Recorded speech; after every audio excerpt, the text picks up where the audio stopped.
I'll be showing you how to make a bow that has longer tails on the bottom and some shorter tails on top. This style is perfect for a tree topper or as a lantern attachment. This can also go on a wreath. It can go on a staircase by itself. The options are limitless. You'll need 2 4-inch ribbons, 3 2.5-inch ribbons, 1 1.5-inch ribbon, 1 to 3 pipe cleaners, depending on how long you want those wires to be, a zip tie, scissors, and a bow making tool, which is optional, but I find that they're very helpful. I start with whichever ribbon I want to be the bottom layer, and I'm going to pull that out, and then I'll start by doing what's called a dovetail. So pinch your ends together and cut on an angle. Then I'll figure how long I want my tails to be. I'll do a very tight pinch, slide that through the bow making tool, and then I twist it so that the back side will be facing up initially.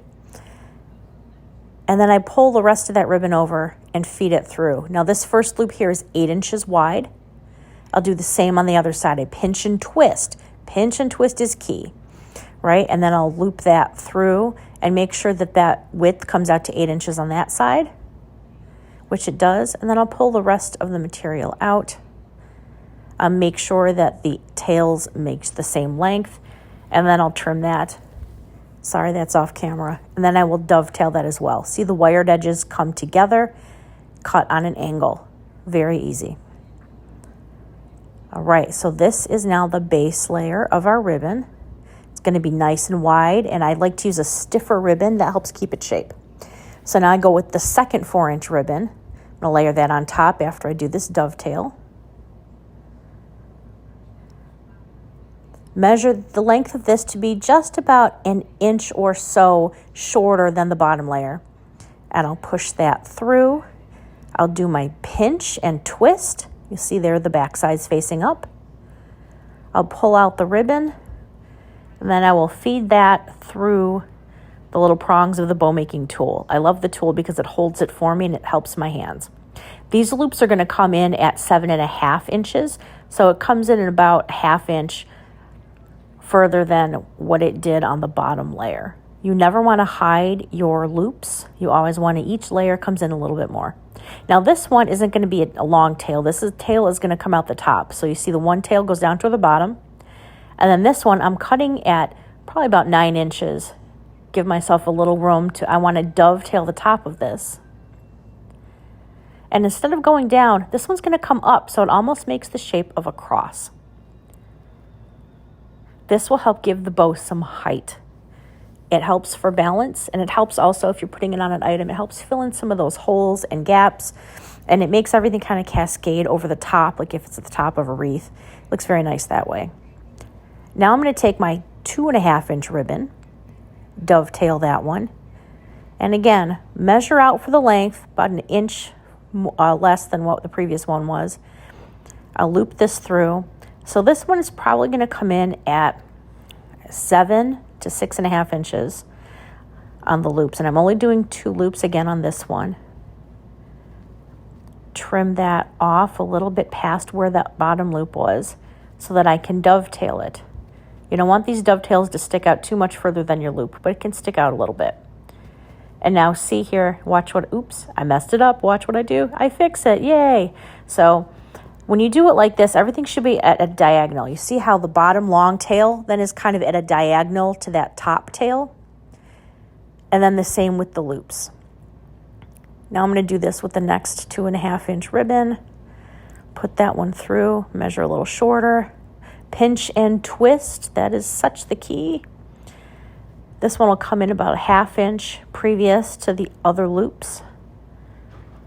And you can make these loops whatever size you need. You don't want it to be too big for your item or too small for your item. So just do some careful adjustment. The whole key is just to make sure that you're not covering or burying the set of loops that you do beforehand. So a little bit smaller. You also don't want to go too small because then your bow is going to look like it's suffocating and choking. I used to do that, so I'm very guilty of that. The bigger I make my loops now, the bows look much better. All right, here's the last 2.5-inch layer. Doing a dovetail. Put the tail down. Pinch it in there. Now you see the cat looks upside down right now. We will fix that in a moment. Do the pinch. and the twist, come back over the top, push it down again, measure out just past that loop, snip it,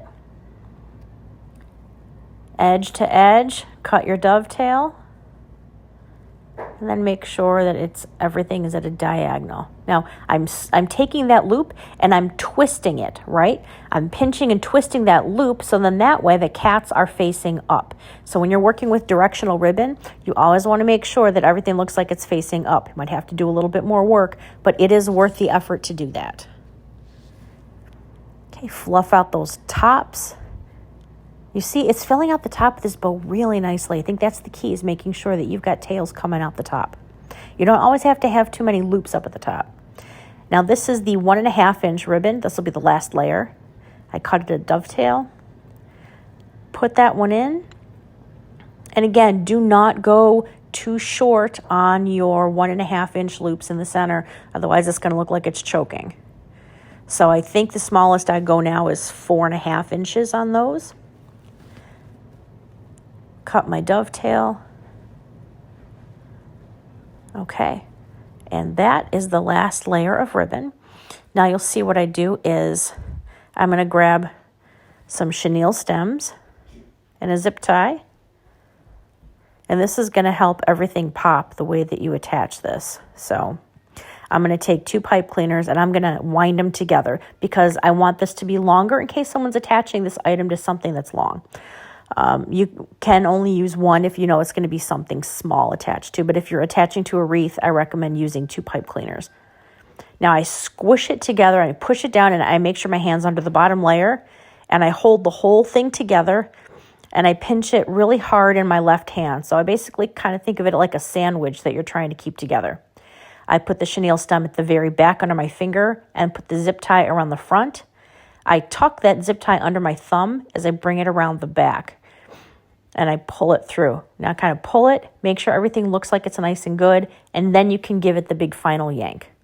The reason zip ties work really good for this is because the tighter you zip tie, the more it's going to make those loops pop. So if you have something that you want to have really, really fancy, a lot of volume in, you want to pull that as tight as you can. You can also use a chenille stem instead of having a zip tie. And now we're going to work these ribbons. So I'm going to twist the chenille stems in the back. I twist it once or twice just to make sure it doesn't come off the back of the item. And now we want to start working these loops. So I like to make sure that each loop should kind of operate individually, right? It should have its own space, its own movement. So you basically kind of pull it apart, making sure that nothing is on top of each other. If you've got a loop on the bottom left of one side, then its counterpart should be in the top right of the other. So it all should work kind of diagonally. Of course, if you're using all the same ribbon, that's not going to matter. But this way, it gives everything balance. Everything needs to have balance and counterbalance. And there we go. Fluffing the rest of this out. Making sure everything is good. And this is why wired ribbon is so key. Definitely use wired ribbon. Unwired ribbon is not going to give you the same look. Okay, and it looks like here we go, getting toward the end. And then you pull down on the tails. Run your hand down the tails. That's going to give it that little curve. When you run it down either edge, it'll make that wire bend inward, and it'll give it a lot of volume, and it's going to look so pretty. And there we go. Our finished product.